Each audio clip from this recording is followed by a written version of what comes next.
Hi, welcome to the Pay It Forward event. Why am I so overwhelmed? Today we're going to talk about setting some successful goals for your jewelry business. And I'm Holly Gage.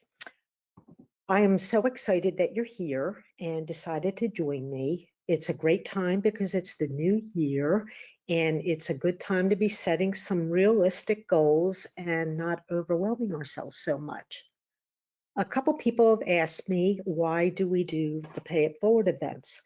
And one of the reasons is my husband and my son were in a very horrific accident about 3 years ago during an explosion. They are both burn survivors that had gone through quite a bit, from being helicoptered to a hospital to a coma, and they're still recovering in many ways. It takes about 5 years for your skin to completely recover from burns and things like that. But the pay it forward part of it is because we had a tremendous amount of support through this community. Just people propping us up and cheering us on. And it was the most beautiful thing we've ever experienced. And because we know it's impossible to pay all that back, we decided paying it forward is the best way to handle this. So I hope you can enjoy the presentation that we have planned for you. During the night, we are going to have some awesome giveaways. One of them is, you'll see Chris's opal. And that was one of the things that he did during his recovery. He was able to do some opal cutting. It was his self-imposed art therapy. So you get to possibly get a chance to win an opal, a cool tool, or some clay. So I'll be stopping every so often to do that. And at the end of the presentation, we're going to have a question and answer session and see if we can get down to brass tacks and solve some problems and get organized and ready to go. So first of all, why are we so overwhelmed? Well, we're wearing a lot of hats. We are the designer, the business planner. You're the one who buys all the materials. You're the maker, you're the marketer, you're the advertiser. You're the show hand, you're the website designer and website maintenance, the bookkeeper, the finance planner, and there's so many things that we need to do, and we don't necessarily have what it takes to do it all. No wonder we're all overwhelmed. So sometimes you need some help, sometimes you need to get organized.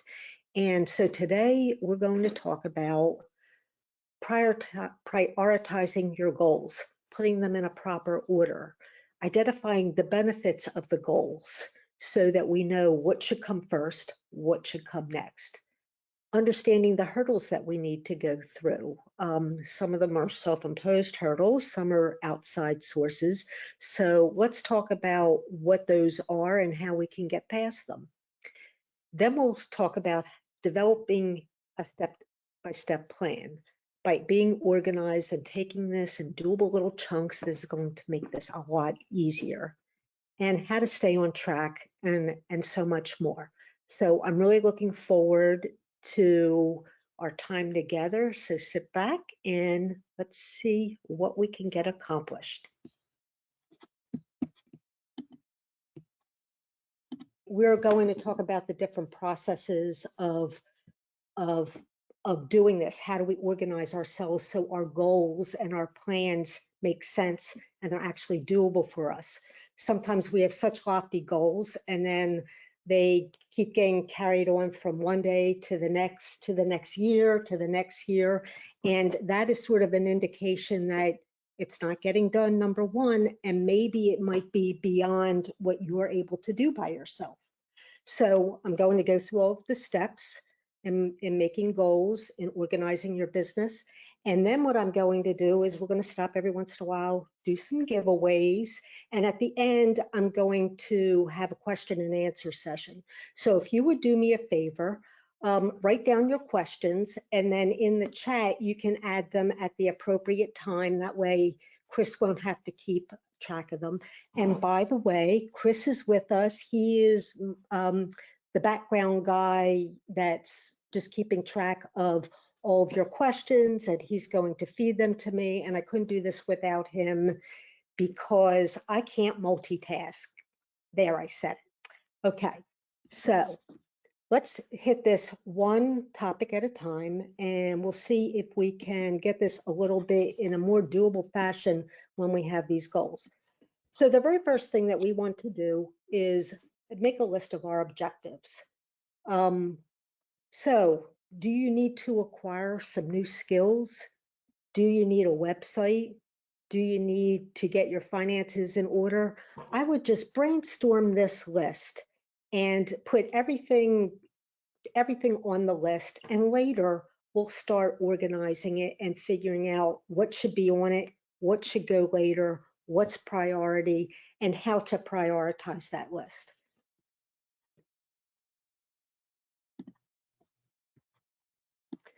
So then we're going to talk about what is your goal.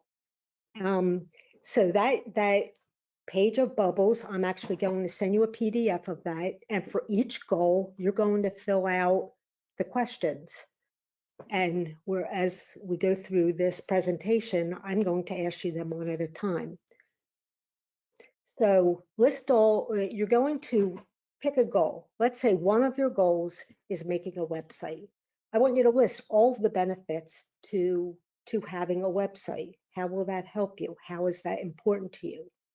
So then we're going to, after we you've brainstormed the list, you've picked out your goals, and you're filling out the sheet, and then you're going to figure out a logical sequence based on the importance of the benefits.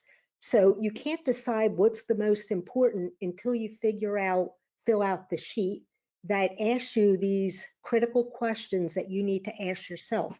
Because again, a website might definitely be a very important thing, but if you don't have jewelry to put on the website, then you're putting the cart before the horse, or whatever that saying is, and we need to figure out a logical way in which to do things. So the very first thing is write your goal, list the benefits. Now, before I continue, I already have a giveaway, so I'm sort of excited about that. I'm going to give out some Prometheus Sunny Bronze clay. So how we're going to do this is Chris has his gaming dice that have like 50,000 numbers on it, and he's going to roll the dice, and we're going to pick somebody in the list. Your names are in numbered order, and we're going to pick a winner for the Prometheus Sunny Bronze. So Chris, you could unmute yourself after you, or so we could hear those dice rolling.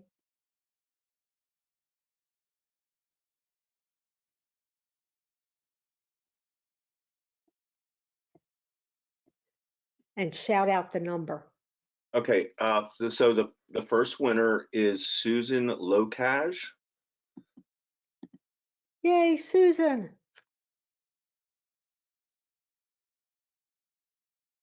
So Susan, after the presentation, if you could email me your address, you will email back to where you got your invitation, email me your address, and we're going to send this package of Sunny Bronze out to you. And we're hoping that you show us all what you've made with your Sunny Bronze. So that puts a little pressure on you to actually create something. Okay, so let's see. Going on to the second thing on the list. Who can help you? Okay. At this point, you can't do everything. We've already established that. I am not the greatest at the finances, so Chris does that. If Chris weren't around, which at one point he wasn't, I needed to use a tax attorney. So I went on to the next thing. But like I said, finding people that can help you, like do you have somebody in the family that could make that website? That could help you put some of your links or things like that together, some of the more mundane work in order for you to increase your production. So the very first thing is what is your goal and how are you going to get there and who can help you? So let's see.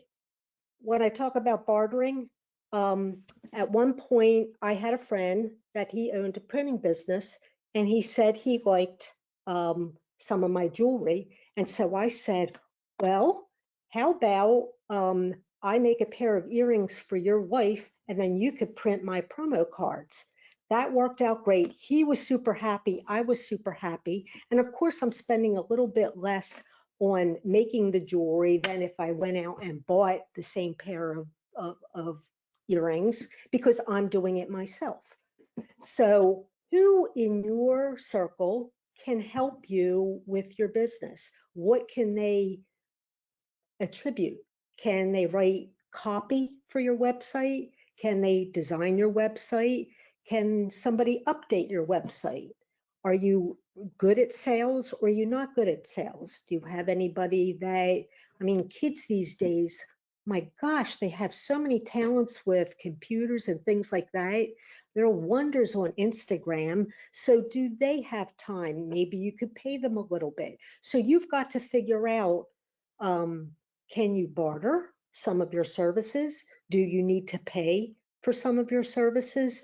So how can you get people involved that can help you with skills that you're not that great at or don't have time for or would rather just not do it?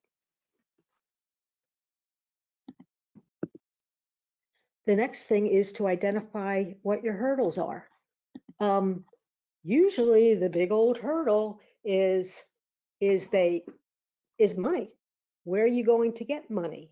Okay, other hurdles can be your skill set.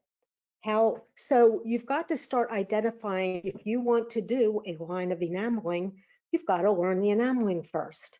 I was just talking to somebody I'm mentoring the other day. She's just starting out in the jewelry business, and she threw a whole big list at me of what she wanted to do. She didn't know if she wanted to do metal smithing or metal clay. She wanted to know all the tools and things like that. And what my job is to do is help narrow down her focus, because at that time she's, the world's her oyster, which is wonderful. But at one point, you've got to organize your thoughts and your feelings and work out what's going to get in your way, what's going to be difficult for you. Again, one of the hurdles for me, it could be finances. So I need to get somebody that's going to be able to do the billing or teach me how to do the billing or something like that. So that's a hurdle that I need to overcome.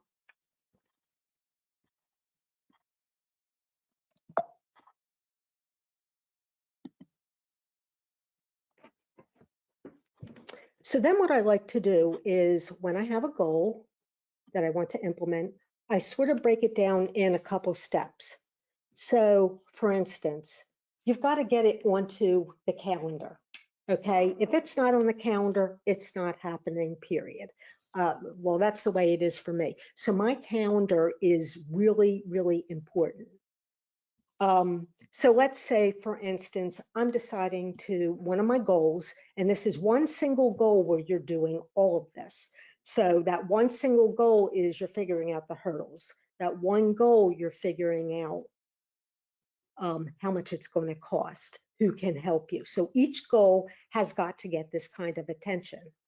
So let's say I'm going to do a website. So I want to put it on the calendar. Every Monday, I'm going to work 3 hours on my website. Now, with a schedule like that, it's not getting done super fast. So my start, I want to pick a start date, okay, tomorrow or today, depending on what time it is. And then I want to pick the end date because that gives me parameters. That forces me to be a little bit more organized and say, hey, I'm going to start now. I'm targeting 2 months from now on the third Monday of the month or whatever, and it gives me something to shoot for. Now, you're going to have to forgive yourself along the way if you don't hit your targets. Things happen in our lives, and part of this process is a little bit about, but it gives you a starting and ending point, and that's really, really important. So, okay, I'm going to do it on Mondays. What do I need to figure out? I need to figure out the design, what sections I want to put on my website, like a shop or a blog, or everything about metal clay, um, and things like that. And then I want to figure out how I'm going to get this all completed. Now, if you find out that your list is loftier than the time you have, you may need to think about putting something off. So, for instance, the one person that I was talking to recently in a mentorship, she wanted a website, she wanted to be in some stores, she wanted to do social media. She has a really good list. However, she's a single person. And that website takes a lot of planning, that getting into a store takes planning, doing a social campaign takes planning. So you need to prioritize your list on what makes sense. Does it make sense to go into stores and do a website at the same time? Probably not. It probably makes sense to have that website first. So when you tell a story, who you are, what you have, they have a landing page that it looks very professional. Some people are like, no, I don't want a website, and that's okay too. But then you're not focusing on a website, you're focusing on those stores. That means you're going to have to gather your jewelry, put it in a case, and present yourself and have a resume of different places you've been. So you've got to prepare well for anything that you're going to do if you want it to go in your direction. The more prepared you are, the more successful you'll be in the end. Ooh, I have another giveaway. I love the giveaways because, well, I love getting free stuff. So giving away free stuff is sort of fun too. So, Chris, will you roll your handy dandy dice again? Okay, let's see.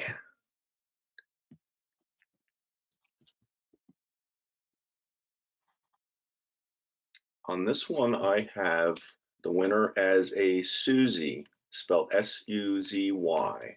I don't have a last name. Okay. So, Susie, want to know what the heck you're getting?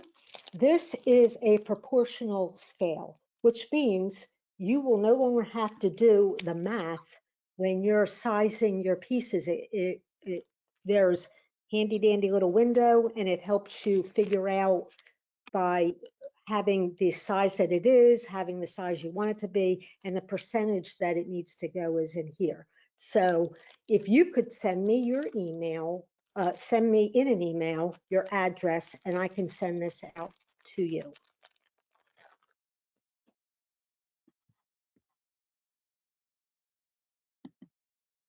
Okay. So another piece of making your goals is how much is it going to cost?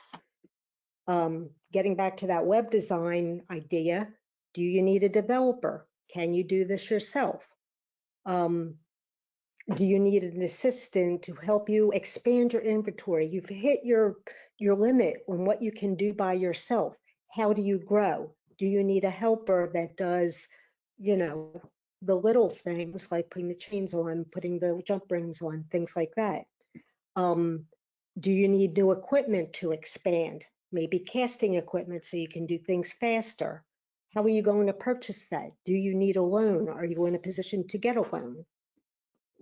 So you want to list each thing and how much it's going to cost you.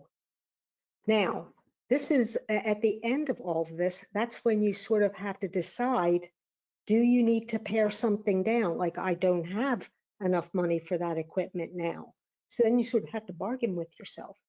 I have to sell so many pieces of jewelry in order to justify that new equipment. Or I've got to maybe think about that equipment at another time. So at this point, when you're making the goals, when you're figuring out the hurdles and things like that, you're figuring out the costs that are involved in it if there is a cost.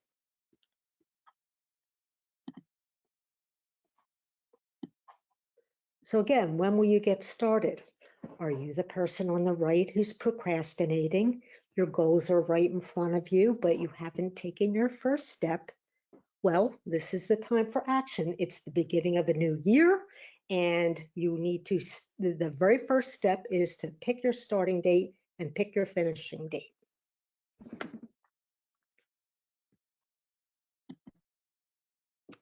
So along the way, you can have success. It's definitely possible, but here are some things that you need to remember along the way. Post your goal in a visible spot.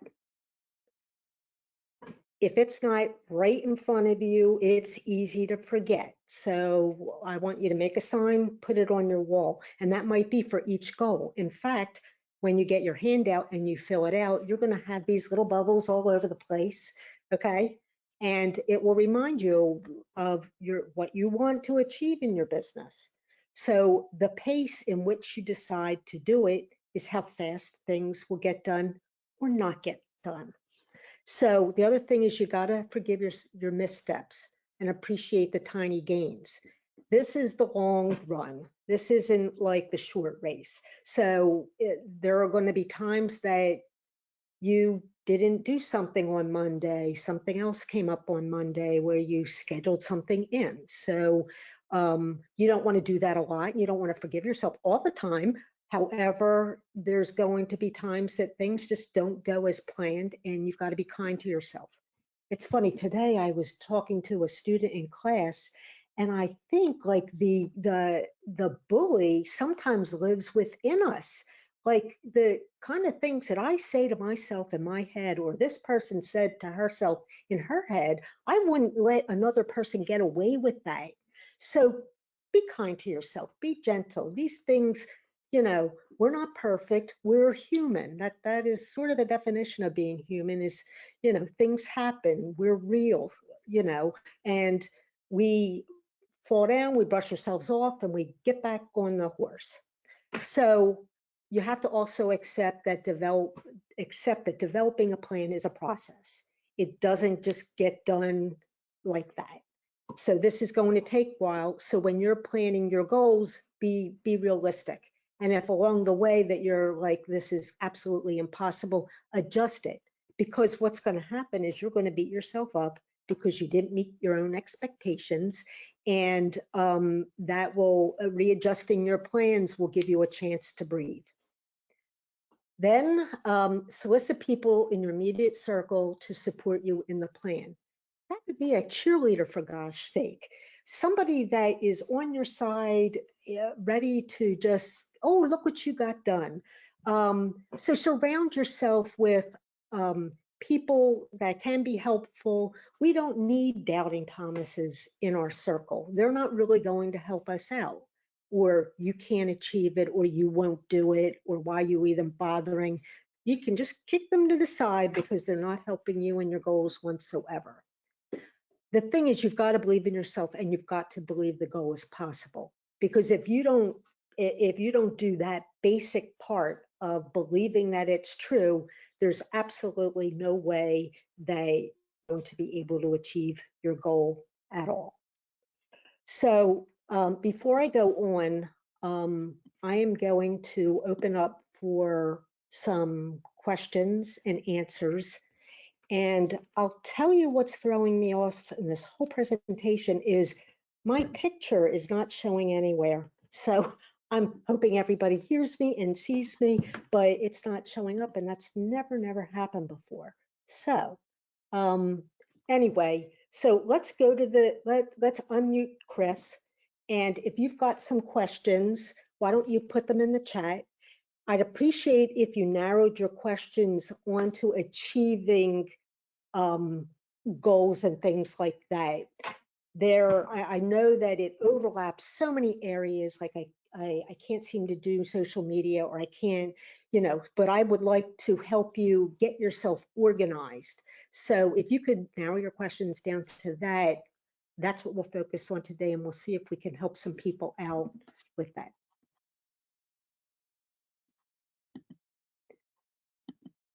So, seeing any questions that you could throw my direction?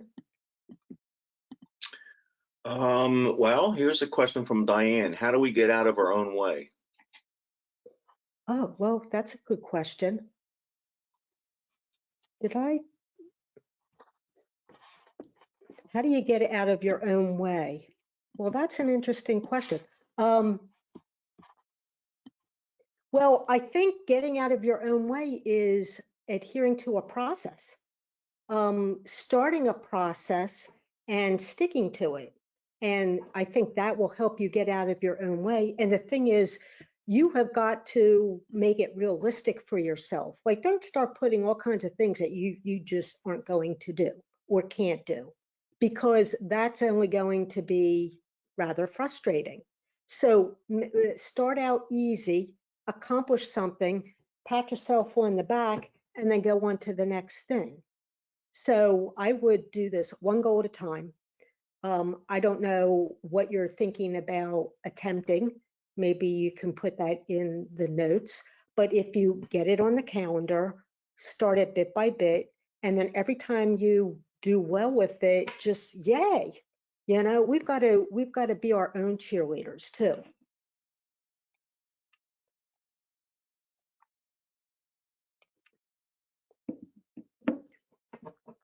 Any I have more? another question from Vicky, and she's asking, as a beginner in metal clay, what are the best classes to take? She's not a beginning artist, just in metal clay. Metal clay. I think you want to take a good foundation course, a good course that shows you the basics of rolling the clay, cutting it, assembling it, putting it together, and find a teacher that you feel is credible, somebody that has experience.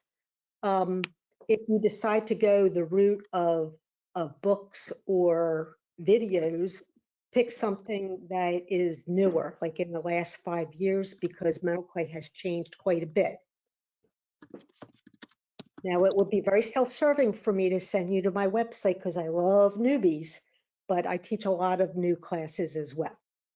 But I'm thinking you want a good foundation course to begin with. Because you know what I notice? The hardest thing for people to do is roll the clay without creases and bumps. And when you start out with clay that has cracks and things like that, you're downhill from there because that's your foundation to everything. So if you can learn how to roll clay that has no bumps and cracks and things like that, and you're already starting out on a good foot. But it's just some of those little nuances with metal clay that you've got to learn. And once you learn them, you're like, okay, and things go a lot easier. So I would say a good foundation course would be helpful. Mike is asking, do I need to be a salesperson? Be a salesperson to sell your jewelry, I'm assuming. I'm not sure. Well, either if you want to sell jewelry, Yes. either you're going to have to do it or somebody else is going to have to do it. Now, my personal opinion is nobody's going to sell it better than you because you know the ins and outs of the procedure. And a lot of times selling is just telling your story. What motivated your piece? Why did you make it? How did you make it? People get sort of fascinated, but being a good salesperson, you've got to pay attention to the person that you're talking to and their body motion. When they're leaning forward, they're interested in what they're saying. If they start looking around, they're no longer interested in what you're saying, and you may need to switch it up. But unless you are going to do the sale, if you want to sell, somebody's got to do that role. And if you don't feel comfortable with it, and there's people that don't. Like probably one of my best salespeople is my daughter or my mother, because they're willing to say things about me that I find difficult to say about myself. Now, I could talk your ear off about the jewelry and how I made it, and I'm the one who has to be careful that somebody's not rolling their eyes and looking in another direction. So you really have to pay attention to what your customer's asking you. Tina asks, what is a good amount of loan I'm assuming money to get to start a jewelry business? Hmm. Now that's a very general question because I don't know if you're going into metal clay. I don't know if you're going into metal smithing. So it really is very, very specific on what your needs are and what you intend to do. So what I would do is I would go through the goal sheet that I shared up here. Can you all see that? Can you see that, Chris? No, the only thing that I can see is everybody that's at this presentation. I'm not seeing any PowerPoint like you had earlier. Now I Okay. do. I can see it now. So everybody's going to get one of these, right? And you're going to fill that out. And it's going to tell you what kind of funds you need. So that's such a broad question. I don't know what you have. I don't know what you want. I don't know what kind of jewelry that you want to make. And all of that is dependent. So if you fill out this guide and you start looking up, okay, I want to work with metal clay and I just want to start with small little pieces. Those you can torch fire, and you could probably get into a kit for $450. And the reason I could pull that number off my head so quickly is I was helping somebody decide, what kind of equipment. Now, if you want a kiln, that could be between 13 and like 1450, depending on all the accessories that you get with the. So again, it really depends on what kind of jewelry you want to make, what materials need to go into it. So my recommendation is do the chart. And I think that it will come to you with the finances as you start researching the things that you need.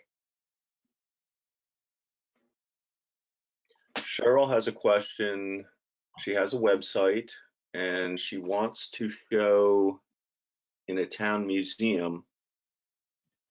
She makes one of a kind and can't decide whether she should make doubles or multiple or castings, I guess. For the museum. Um, well, before I start to cast anything, which I recently, I did do a lot of casting. I wanted to find out the popularity of a piece. So I usually make a silicone mold of everything that I make that's worth repeating. Okay, so I'll make a silicone mold after I make it, and then I have that. And if I want to get some sort of feedback on that piece of jewelry before I invest in casting, because you might invest in a piece and it's not getting the kind of play that you want. You want to be sure that you're going to make enough money on that design before. So how do you do that? You could put it out on social media and get some opinions. You could take that to different places or among friends and start getting real opinions. I know that sometimes getting real opinions among friends may not feel true because they're trying to be nice to you, but take it among your peer group and say, look, I want to get this casted. What do you think of the viability of the sales on this at such and such arena? So not only are you deciding is the piece worthy to be casted, but where's it going? Like if I did a piece called When Peace Talks, it peace and love symbols from around the world. And so when I was wholesaling it, and so I was looking for places that those concepts gel with what they're doing. So it's sold at yoga studios, it's sold at high-end galleries, but there's certain places that I felt that it wasn't so much synergy, so I didn't approach them. So it's not a one size fits all. It's like picking a pair of shoes. You're going to use sneakers to go running. You're going to wear your pumps for a party, kind of thing. Hopefully that answered that question a bit. Christy asks, when starting a jewelry business, how do you know what kind of licenses you may need for that resale business, etc.? You need to go to your state. Well, a small business association can help you with a lot of that stuff, but your state offices can help you out with a lot of that stuff as well. Um, you want to find out if you're like I have a home studio, so I had to get zoning for that. People were worried about a lot of traffic coming in, which there isn't, but you want to make sure that you go to your state and local governments to figure that kind of stuff out.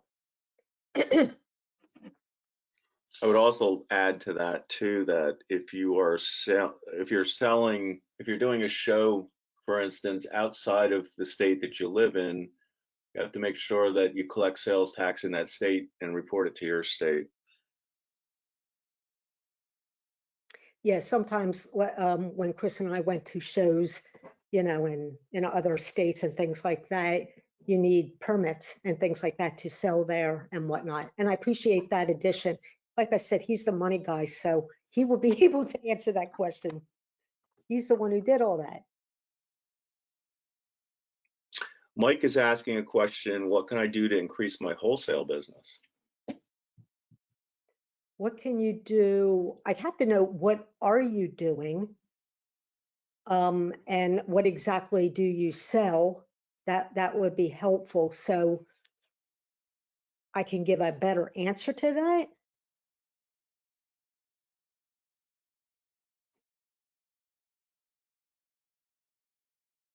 Should we circle back around to that question when he fills in some answers?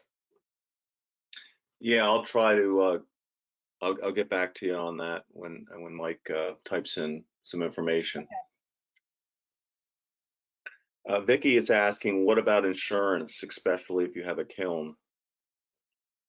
Well, if you're working out of your home studio, you would go through your homeowner's insurance and make sure that you're covered. And if you have students, let's say people come over in your studio, you want to be covered for that too. And that would go under them.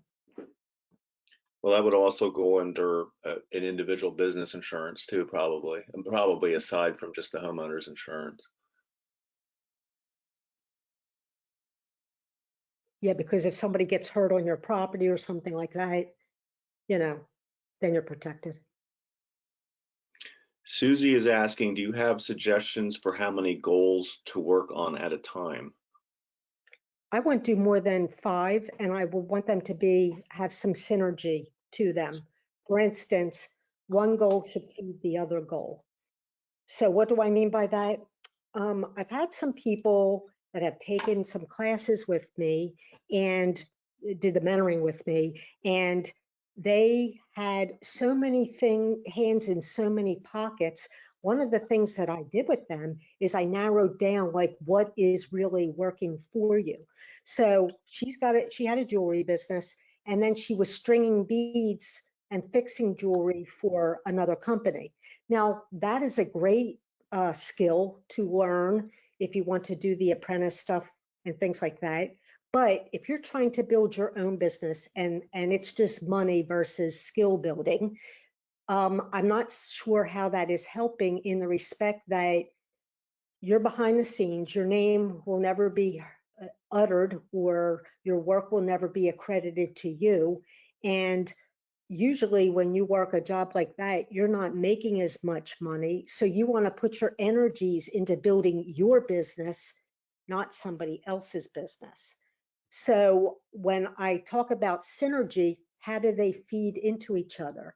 So at one point, I was doing shows, I was teaching, and I had my website, but they all fed each other. Like when I did a show, I could get students from the show by putting out information.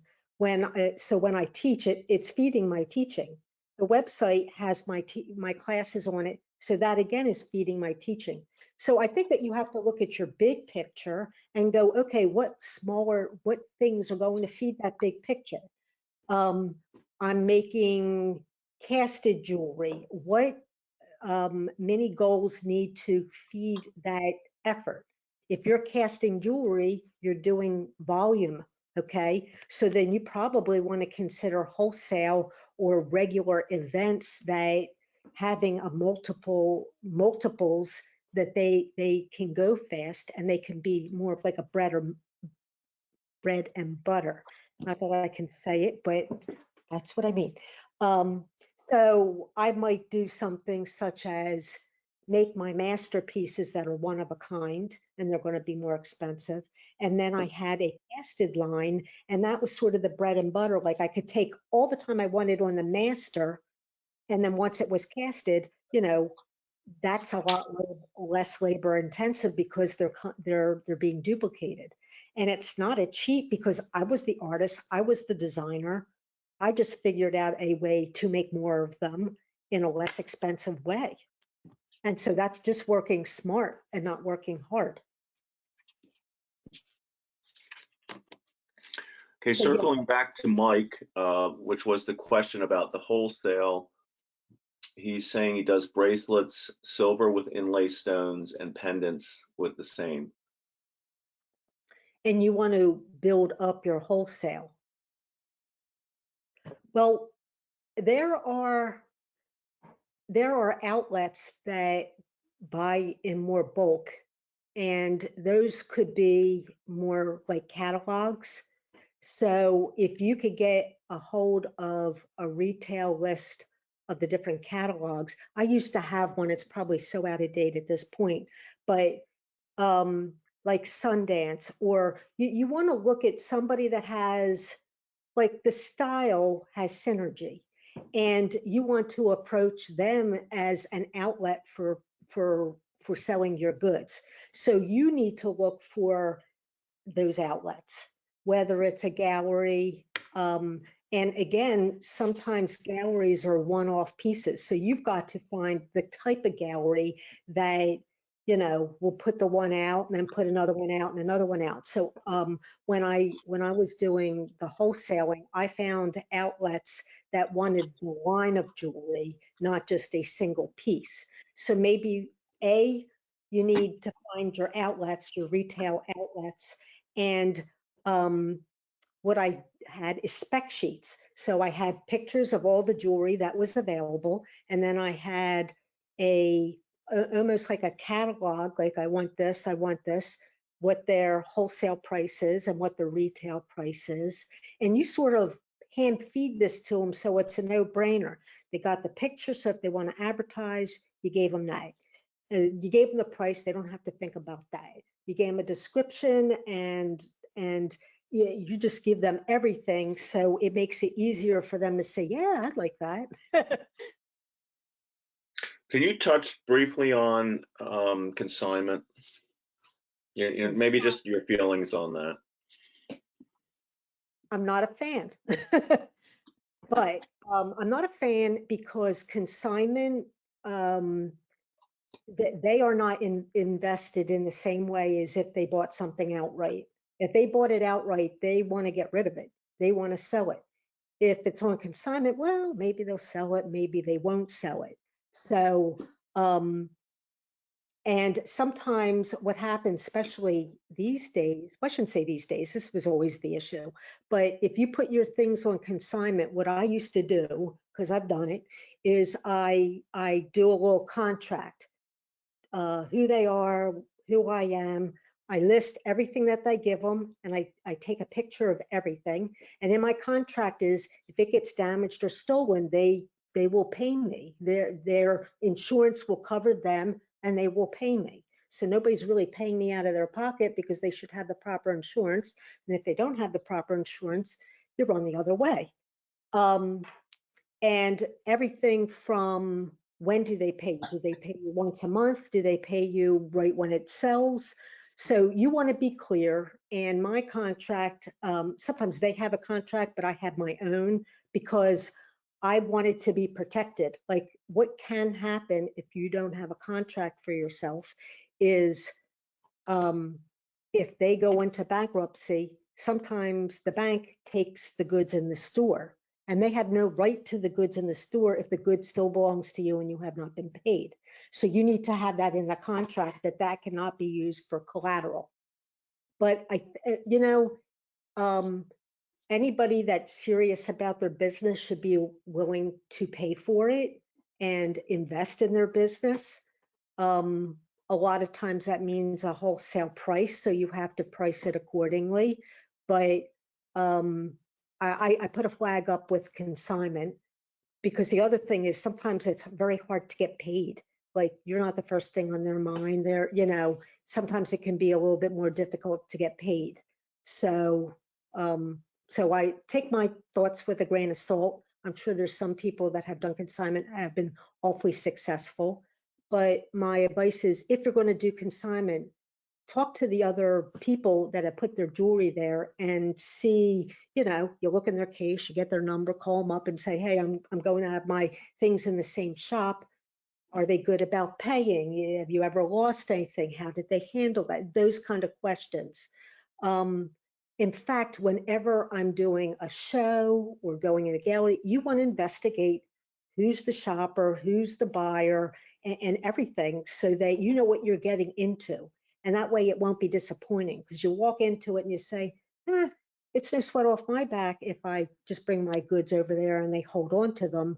The sweat off your back is when you're sweating out, it didn't sell. I'm sitting at an event and nothing's selling, and it's at a store and nothing is selling. That's where you've got to do your homework. Now, it doesn't guarantee you're going to sell everything out there, but it makes your odds a lot better when there's a certain reputation behind the group that you're working with. Hopefully that makes sense. And this question from Christine uh, concerns making a transition from mostly in-person selling to going online. So how do you make that transition? One of her questions within this was also that she feels like she's not very good at taking photographs and things like that. So Well, I would say this, that's one of the skills that you need to get. I have a blog on taking pictures with your cell phone, on my website on the blog. That's, it's a starter, but these days, images are everything, everything. Just look at your own behavior as you flick through Facebook or Instagram or whatever, how fast you flick through. That has got to be an attention grabbing item. And I have to tell you, I was very, very resentful in the very beginning, because I couldn't take pictures either. And I was like, oh, they're really nice, da da da da. But if you can't portray that when you're not in person, uh, it's you're not making your point. You're just not making your point, and you need to make that point. So you've got to get that skill in this day and age. It's all about the images and videos and stuff like that. And as I get older, I'm like, do I have to learn another skill? But sometimes you do. What was the second part of that, Chris? Oh, transitioning. Got it. You don't have to tell me. Okay. So when you're transitioning, um, this day and age, you've got to think differently. Um, the thing is, nothing beats in person, nothing. So I think, and this is my personal opinion, take it or leave it with a grain of salt, but I think that you have got to make it personal, even if you're not in person. So one idea is you could have on your website a set time that people can sign up, and you make yourself available during those hours. So you may not be available all the time, but you can say every Monday, Wednesday, and Friday from 10 to 2 or whatever. Somebody could make an appointment, and you could sit there on a format like this and hold up jewelry and give them measurements. And you'd have to have a good video system where people can see the details of things.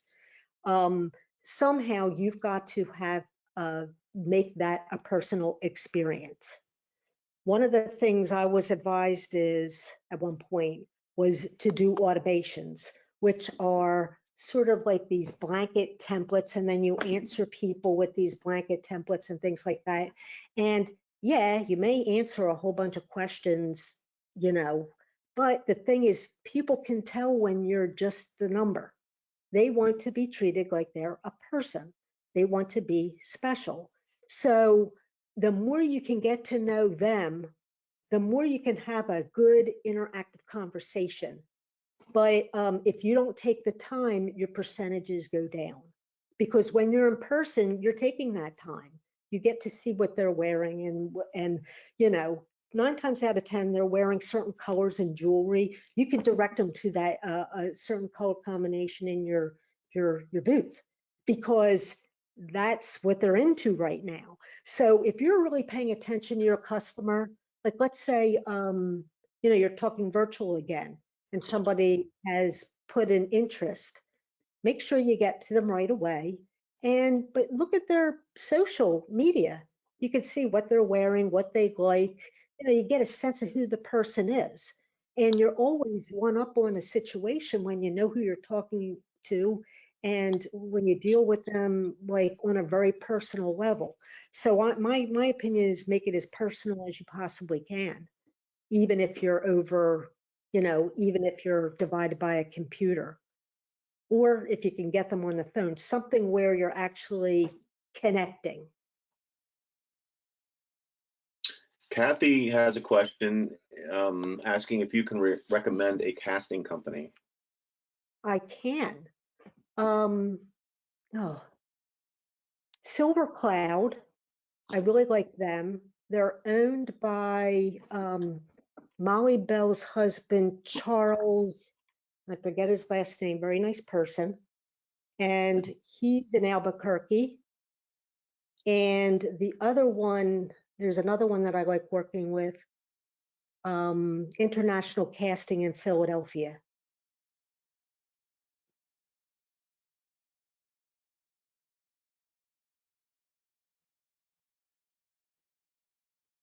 Okay, I think that's all I have right now. Really? Okay.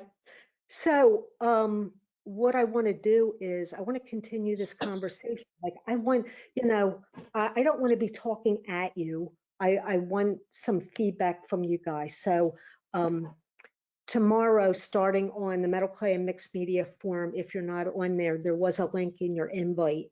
And I want you to think about your goals and fill out the sheet. Try filling out the sheet. Now, right now, I've got to get you the sheet, but you've got the main parts. You've got what is the goal? What are the hurdles? Who can help you? How much is it going to cost? What are your 5 mini items that you're going to put on your list to achieve the goal? When are you going to start, and when are you going to finish?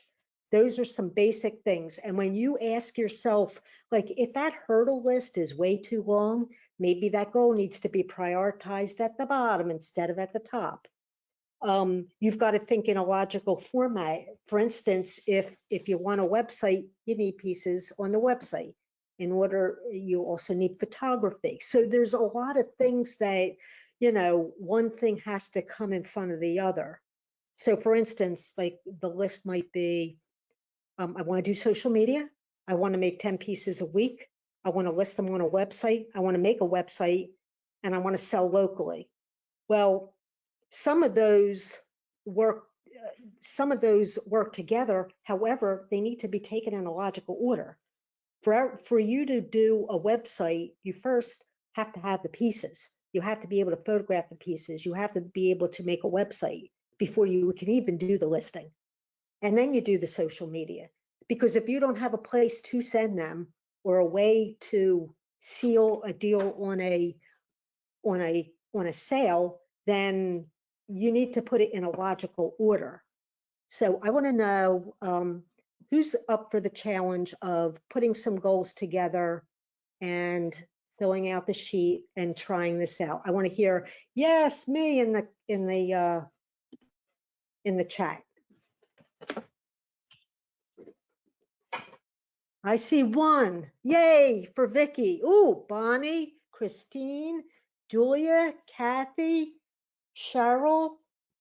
Oh, I can't keep up. They're coming in. Allison, Mike, Deborah, Donna. Okay, I am going to put these in my head and hold you to it. Because if you can organize your goals, and you can get yourself together one night, you start to realize what are when you're writing your benefits, which I forgot to put in the list again, when you're writing your benefits, that is going to be so helpful in deciding, is this priority or is this not priority, or is this something I thought I needed and I realize I don't need.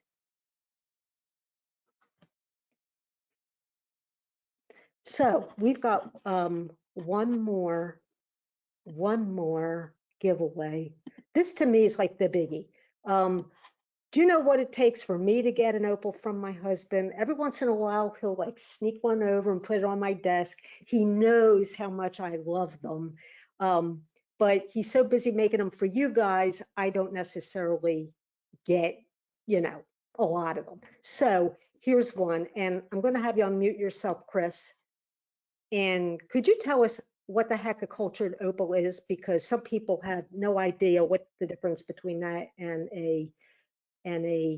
another kind of opal is. Sure. Cultured opal is not a natural opal. It's a man-made opal.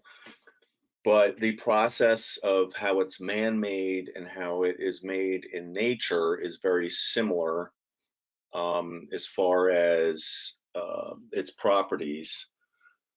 So basically, the properties are uniform particles of silica dioxide and water. But in this version, with this opal is, as it settles, the particles stack one on top of each other, and that hexagon or cubic forms the structure that allows light to refract in it. And in this version, resin is used to harden the opal, so it becomes between 5 and 5.5 on the Mohs scale, which is the same as natural opal. Now, the material that I use is classified by the GIA as a true synthetic opal. So how I cut these, I don't dome them extremely like you would normally in a cabbing process, because how it's formed with the layers. If it gets domed too much, I feel that it gives a halo effect around the perimeter of the opal. So I always cut mine and polish them with a low dome or a flat if it's a little thinner. But I really enjoy using the material. I think it's beautiful, and it's really, I really enjoy using it and working with it. And I don't know how much more I can praise it.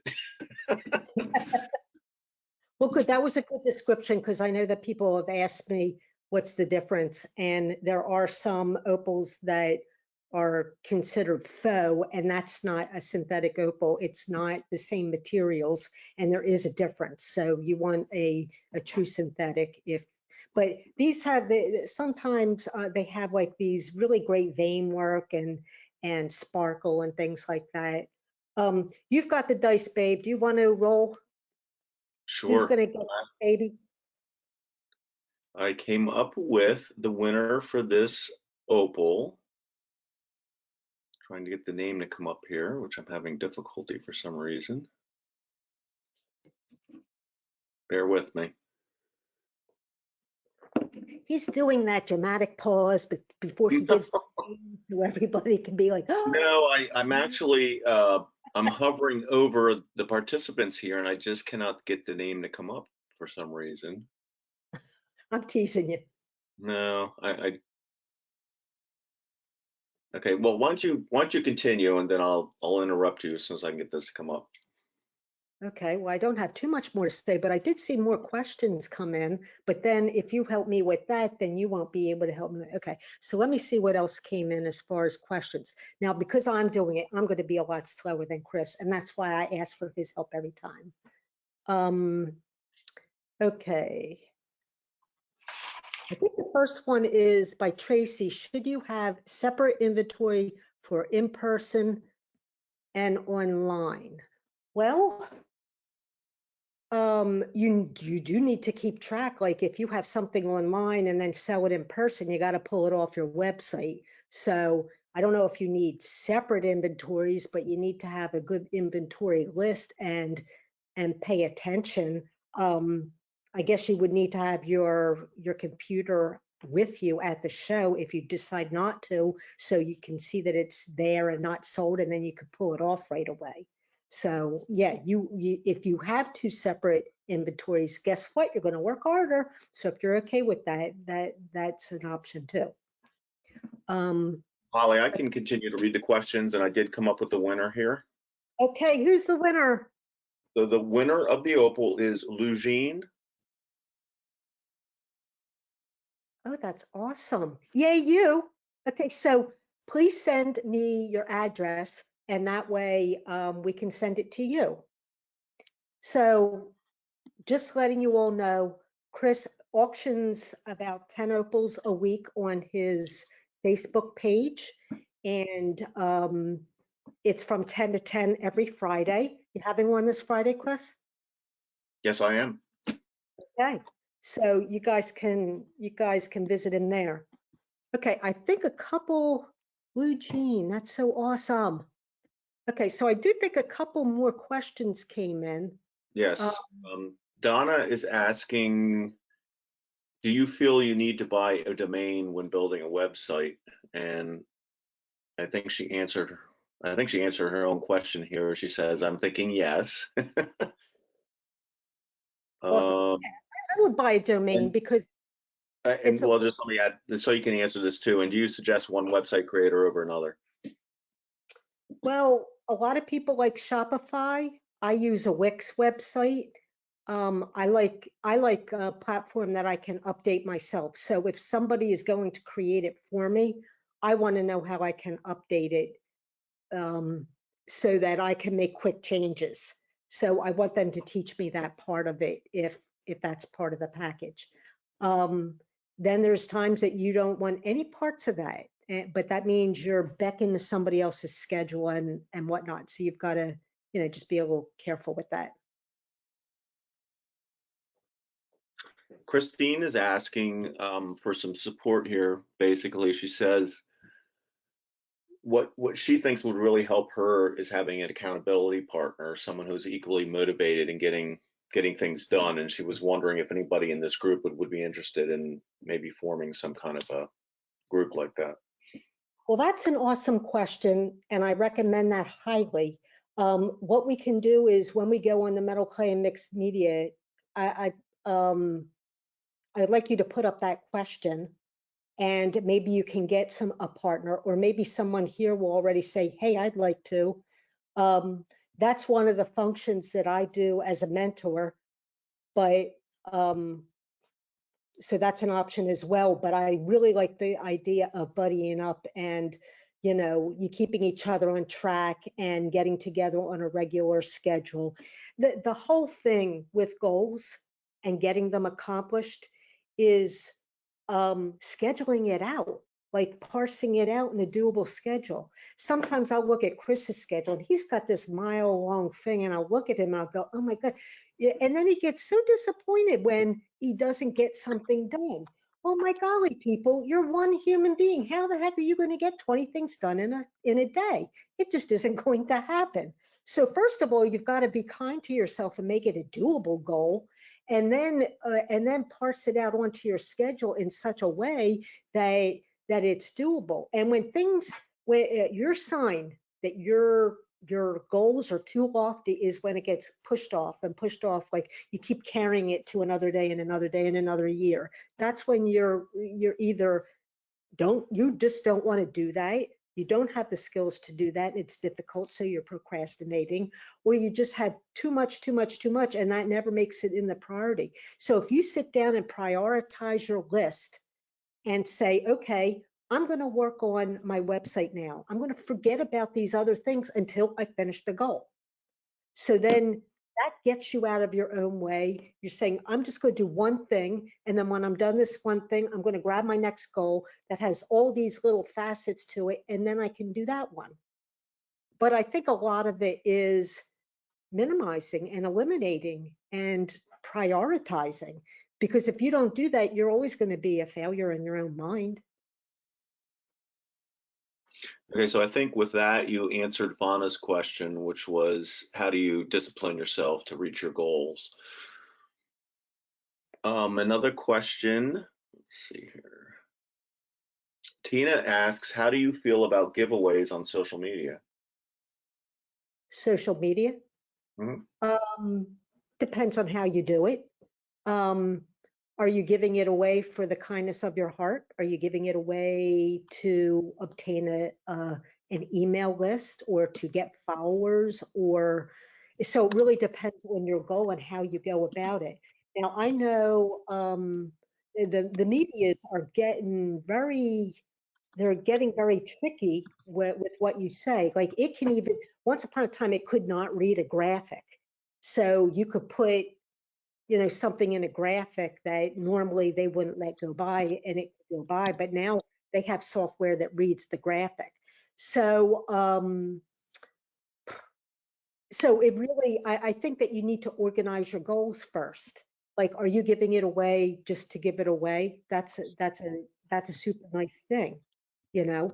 Are you giving it away to achieve something, to get people to recognize who you are, to get more followers? So you've got to do other things that gets that to work, like um, share my share my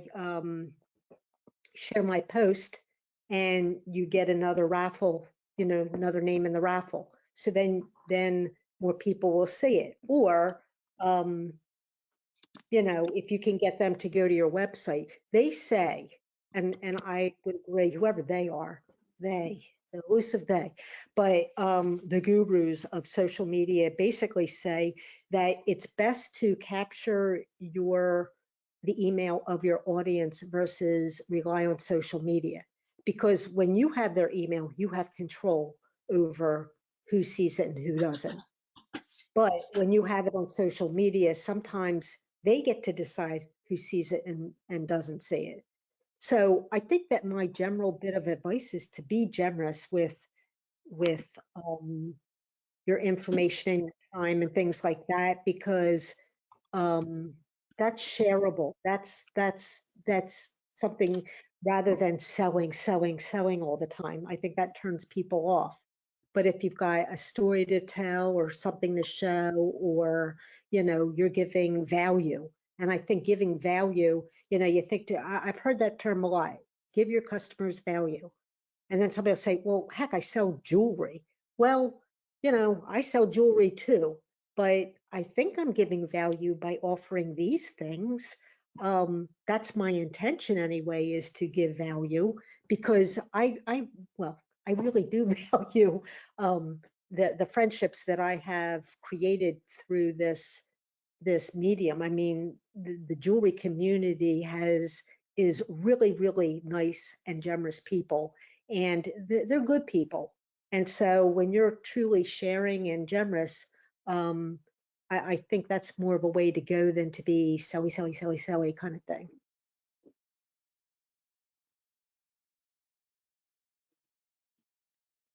Is there anything else? Not at the moment. Except I see, let me see, somebody said something about design, but I don't know where that is. Well, maybe I missed that. Well, it's way up somewhere. Well, I'll search for it.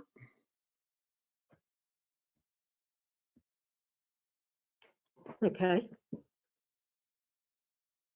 But I'm hoping to continue the conversation. It makes this fuller.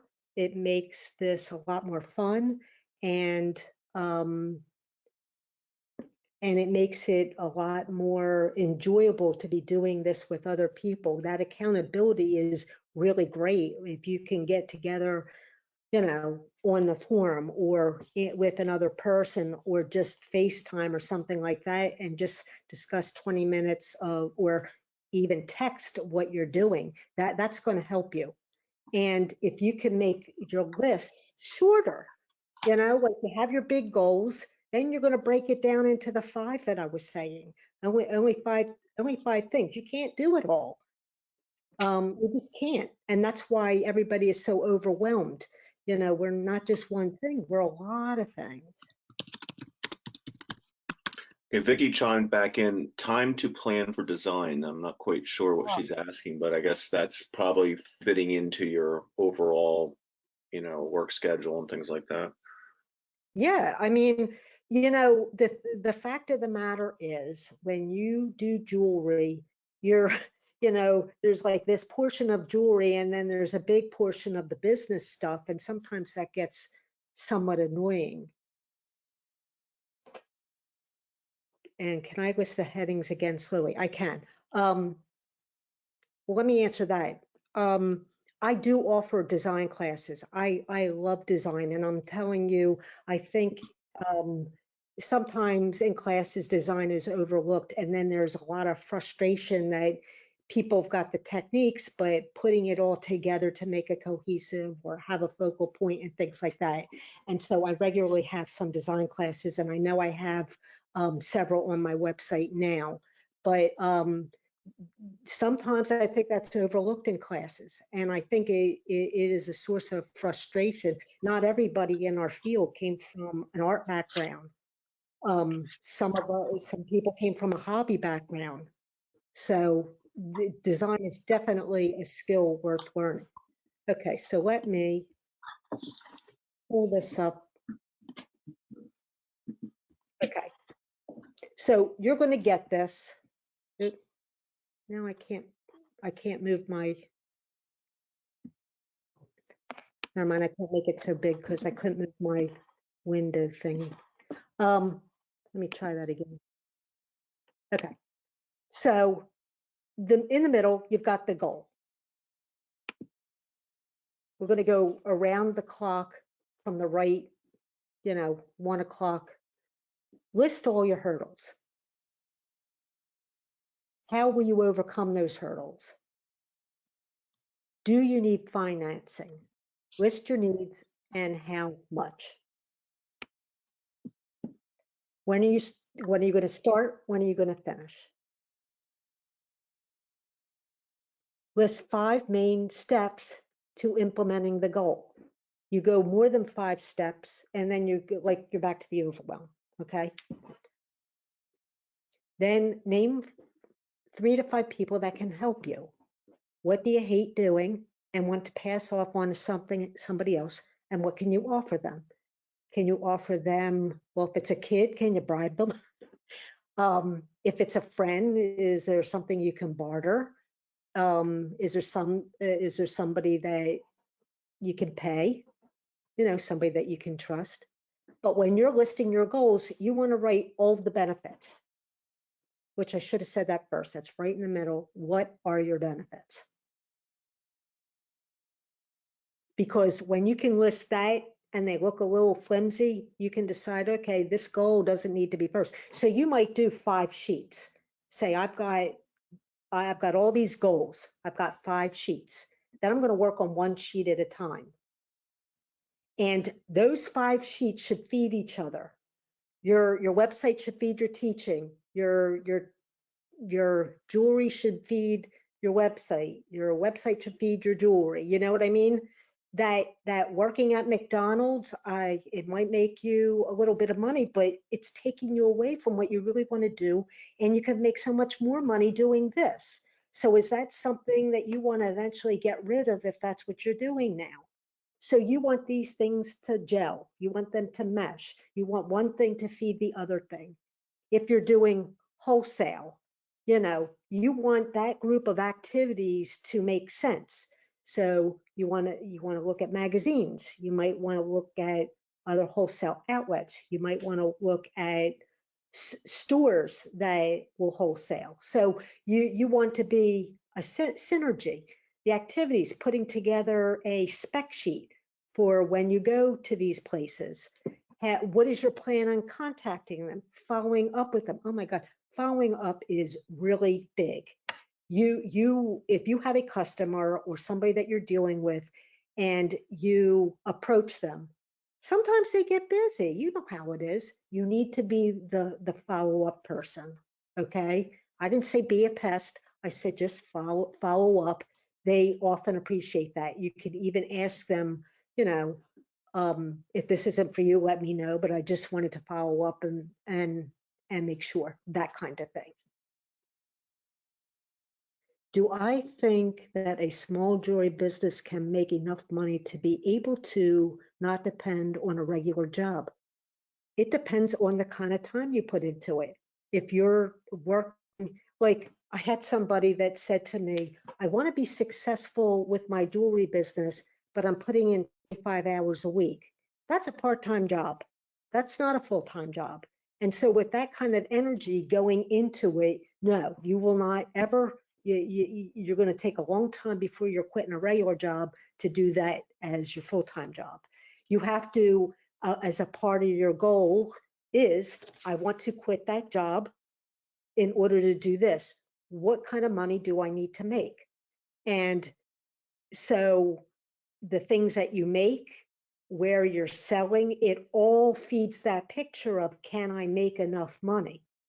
You do need to dedicate yourself. You need to put the time into it. You need to figure out, this is my amount of money, and sort of work backwards. Okay, then I have to make at least 20 of these kind of pieces, or I have to cast this many of these pieces, or I have to be able to sell this many pieces. And you look into your records and say, have I ever sold that much before? And when I did, what was I doing? Was I online? Was it a combination of the show online? Do you know what I mean? So a lot of these questions are very dependent on what energy that you're going to put into it and what your particular needs are. That's why when people compare the price of their jewelry with the price of somebody else's jewelry, I think that's a slippery slope, because everybody lives in different places. They have different needs. They have to cover different overhead. Your prices shouldn't be the same for a piece of jewelry. Now, obviously they're not going to be other ends of the world, but at the same, you know what I mean? You have to think about that too. But in general, everybody's needs to sustain themselves is different. You know, I work out of my home, so that, you know, I usually take like a 10% off on my taxes for my studio, because that's how much of my home is. My studio is 10% of my home. And but if I have to rent a place, guess what? My jewelry has to go up. How am I going to sustain myself? You know, my income is proportionate to my needs. Was there another question? I think you have everything. And somebody was asking, Sherry was asking, how are your auctions held for the Cultured Opals? Send her a message, but I just briefly explain. I usually hold them on my Facebook page every Friday from 10 a.m. to 10 p.m. Eastern time. And the previous evening or Wednesday, I try to send out a preview video of what's going to be up for auction. And if anybody's interested in making a bid, all you have to do is put your in as a comment under that particular tab, and the highest bid at 10 o'clock is, and I usually notify immediately after the auction, and send a message as far as payment and shipping and things like that. That's awesome. Okay, so my last two slides, one is a thank you, and I'm letting you know that there's igniting your creativity. That's a real fun one. That's actually interactive in some ways. So if anybody wants to attend that, I still have a couple spots, but only a couple. And I think I saw one more question come through. If you sell craft shows and sell pieces like fine silver clay, it's very difficult to make a significant profit. The market is not always there. My thoughts. Okay, well, my thoughts are you might be at the wrong place to try to sell it, because I don't think that you have to dumb down your prices. And if that show is not bearing the prices that you need to put on your jewelry, you need to be at another show.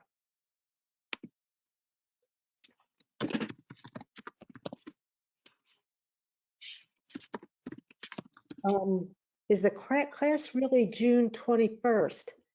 I think it is, but I could have made a typo and I don't know off the top of my head.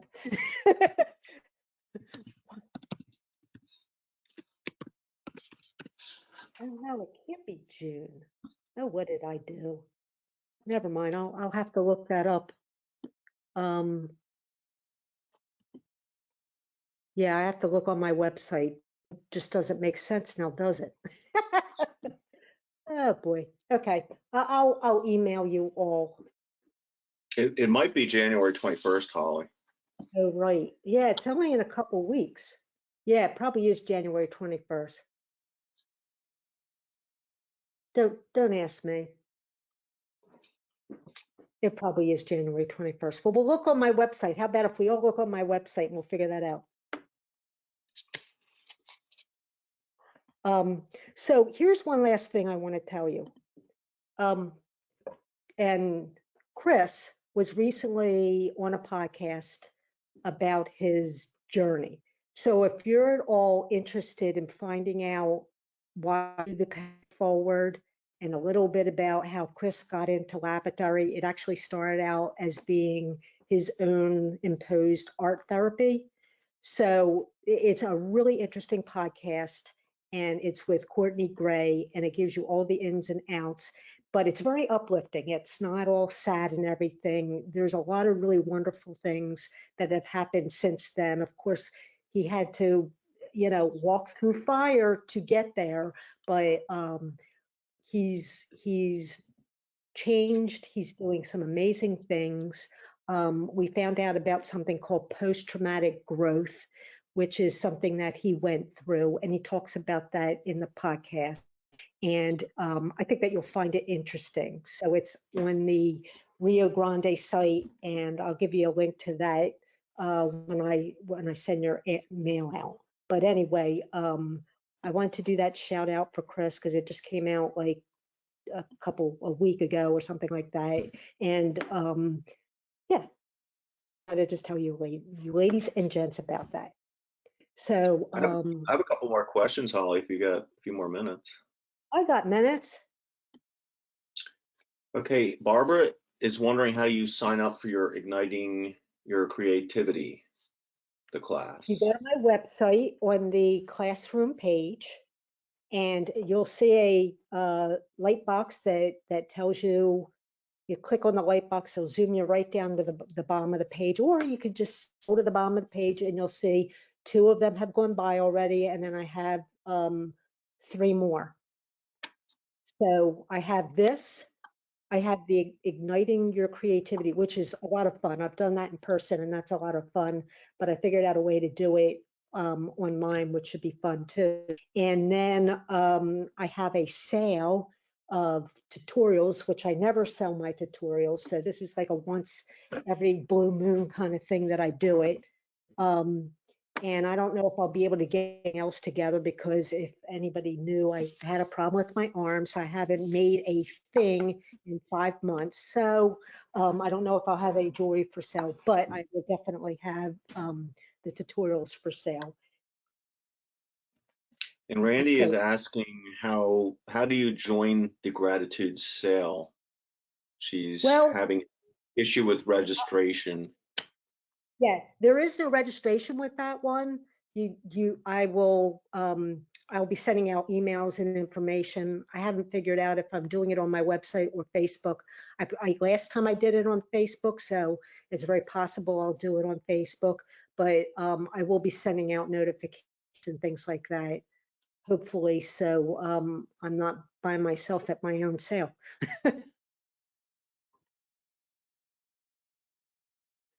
I know we went way above and beyond the whole goal thing, but I'm hoping that I was able to give some answers that make some sense. And I do my mentoring, and so when it gets to being really personal and wanting a full plan and things, I can certainly help you with that. Some of the topics that I cover on the website, but I've helped people start businesses and start websites and really kick off, from nothing to to something really wonderful, brick and mortar stores and things like that. So it's been a lot of fun. And so when I'm not building my own store and I'm helping somebody, it's just fun. So if anybody is interested in that, feel free to give me a shout. But the pay it forwards, they're all free. They're all free. They're a lot of fun. I hope you think so anyway. And I just had a couple things that I wanted to say. I want to thank Mike for listening to the podcast. He wrote a nice little note here, and I appreciate that. And I just want to make note, Kathy had written something here about how she finds that the metal clay community has been so generous with sharing experience and knowledge. And I want to second that. And, you know, without going into a lot of detail, that the community was so very generous and supportive through our ordeal, and you know, we'll never forget that. And it really is a very supportive group of people. Yeah, I couldn't agree more. You know, I'm at a loss for words on that, and that's why we do the pay it forward, because we couldn't possibly pay it back. We just couldn't possibly. But I think about you guys all the time, and you're in my heart all the time, and that's why I try to stay active in the community, because of all of the kindness. I mean, you know, when something like that happens, you never know how people react. And literally, when you know the guys were in a coma, I, boy, the kind of support got me through a day. I'm not kidding you, Al. You know, people are like, "Oh, I wish I could have done more." Just contacting me or wishing me well. That it was tremendous. It was tremendous. So yeah, um, so we're going to try to continue doing these, and you know, we usually do it at the anniversary. So it was supposed to be September, and then Holly was hurt her arm and all that stuff. So we ended up carrying around, but we'll try to keep doing them once a year, and keep up with it, because you know, you're always in our minds. I'm going to make myself cry. But anyway, when I started to record this, I started a little bit late, so we'll take that with a grain of salt, that Holly's lucky she remembered it all.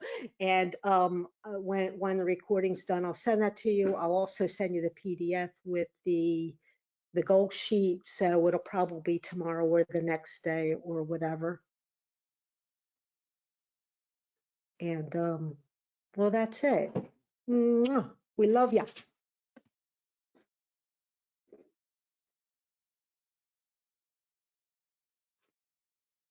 Oh, I'm glad this class came at a good time for you, Kathleen.